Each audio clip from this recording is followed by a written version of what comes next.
Miżuri effettivi li introduċiet il-kumpanija tat-trasport pubbliku f'pajjiżna fl-aħħar snin kienu kruċjali biex mill-2016 l-hawn l-inċidenti bil-karozzi tal-linja naqsu bin-nofs. Minkejja li l-pandemija kienet fattur fit-tnaqqis tal-inċidenti matul is-sena li għaddiet e kif l-attività naqset bħalma naqsu l-karozzi fit-toroq, il-kumpanija xorta rnexxiela tnaqqas in-numru ta' inċidenti kkawżati mill-impjegati b'rata akbar fl-2020.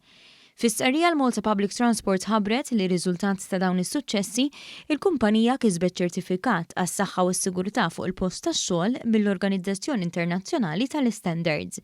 Dan iċ-ċertifikat jirrifletti l-kriterji internazzjonali stretti mill-ħuqa mill-operatur tat-trasport kif ukoll l-investiment li sar fi prattiċi tajbin biex ikunu protetti l-impjegati u l-passiġġiera.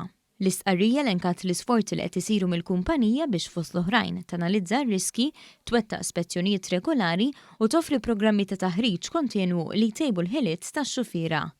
Iċ-ċertifikat għas-saħħa u s-sigurtà kien akkreditat wara proċess rigorus ta' verifika indipendenti u jingħaqad ma' ċertifikat ieħor minn din l-Organizzazzjoni Internazzjonali għal Malta Public Transport li diġà kienet kisbet l-istandard dinji għall-kwalità.